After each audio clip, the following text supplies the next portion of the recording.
با نام خدا. دوستان میرسیم به درس بعدی ما. در درس گذشته الستریشن هم خواندیم، شیپ، اسمارت آرت، اسکرین شات، پیکچر مکمل نارا توضیح دادم. امروز میایم قسمت ادینز و چارت ها رو به شما توضیحات دادم مکمل.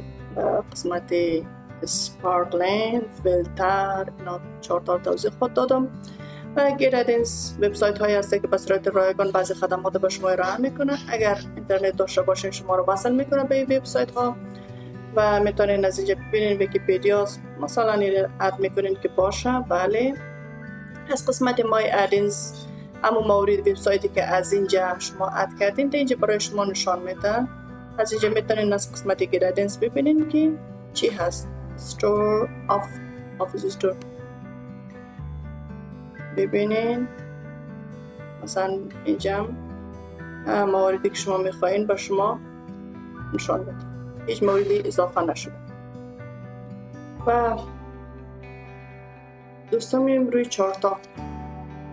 ما میخوایم از این جدول خود چارت به دست بیارم به شکل اشکال گرافیکی که گزارش به صورت واضح تر و دقیق تر از پیشرفت کاری ما نشان میده. اینجا ریکامند چارت شما میتونین، چارت هایی که خود اکسل با شما پیشنهاد میده از یک قسمت شما میتونین که روش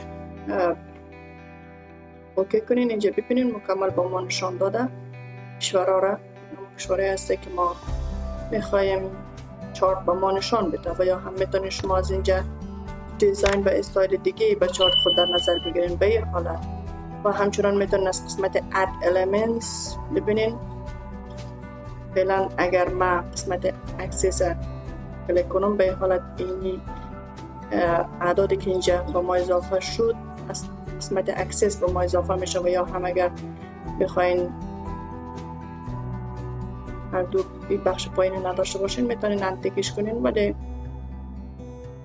به این حالت.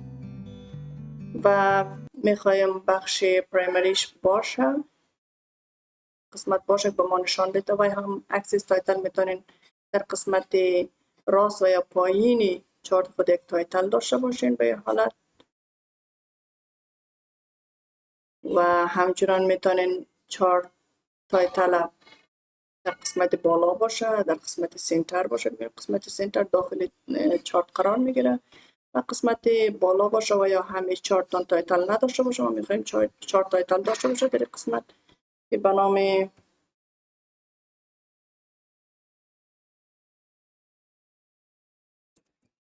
سیلز هست.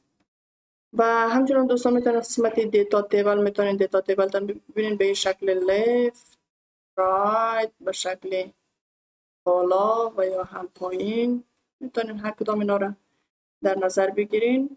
ببینین به این حالت ها، به این حالت ببینین حالا نیسته ولی فعلا به این حالت قسمت وسط قرار میگیره. ببینین به این حالت یا هم به این حالت هر کدام اینا رو که شما میخواین داشته باشین دوست دارین به حالت میتونین که دیتای خود قرار بدین.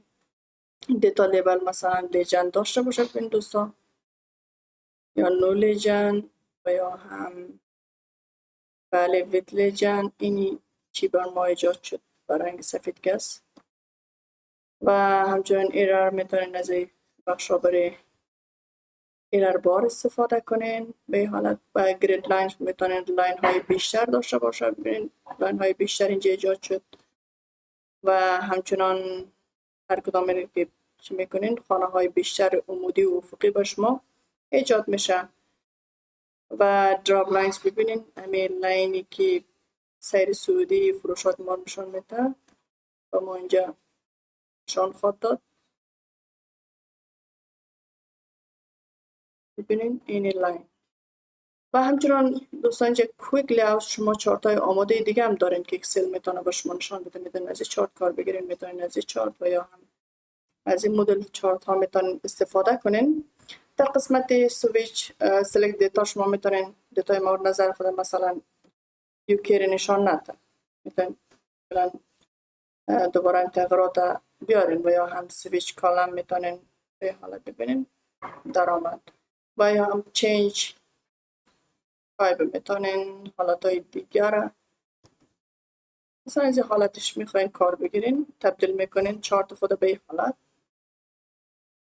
و هم موو تو چارت، بله در یک نیو شیت ما را چارت ما را انتقال بده. ببینید کاملا به یک شیت دیگه چارت ما را آورد در یک شیت جداگانه و اینجا دیتای ماست و اینجا چارت ماست به حالت اینجا به ما انتقال داد. و همچنین دوستان میتونین فقط یک روی خود به او چارتش داشته باشین. قسمت انزرت میاین، قسمت لاین. دیتا رنج ما کدام است؟ این دیتا رنج ما هست. ببینید به این حال به ما نشان میده. من اینجا این فقط میخواین به یک شکل اینجا هر ردیف شما را سیر صعودی یا نزولیش به شما نشان بده. اینجا سپارکلاین میآید و میتونین به این حالت به شما نشان بده. ببینید به این حالت. و یا هم از حالت ونلاس میتونین کار بگیرین. اینجا خب دقیق نشان نمیده چون ما اگر کالم خود تبدیل کنم مثلا اینجا کوانتیتی باشه در این قسمت هم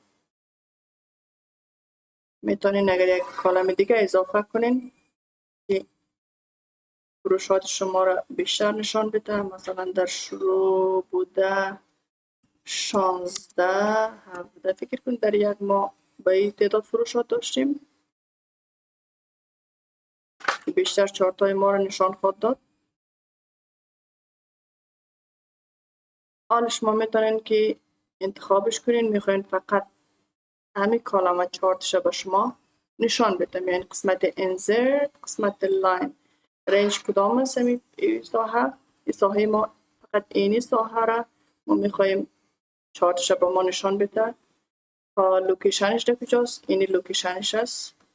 ببینید اینجا نشان داد به حالت.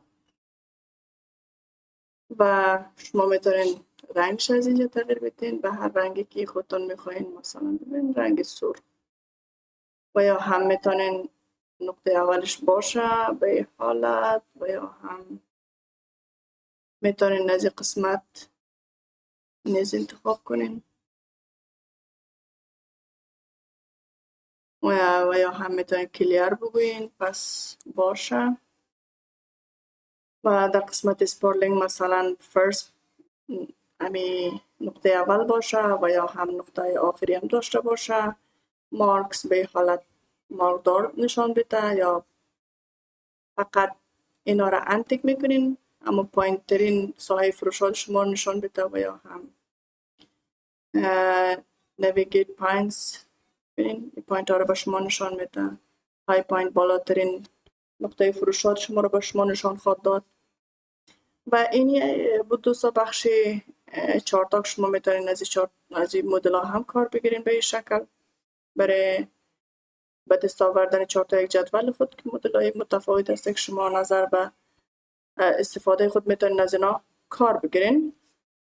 مثلا نمو حالت عمومی چارت ها بیشتر اینه حالت افزایش یا کاهش فروشات ما رو نشان میده. مثلا حالت خطی ضرر یا نقص ما رو نشان میده هر کدام اینا. و هم اینی بود بخش چارت های ما. دوستای عزیز تشکر.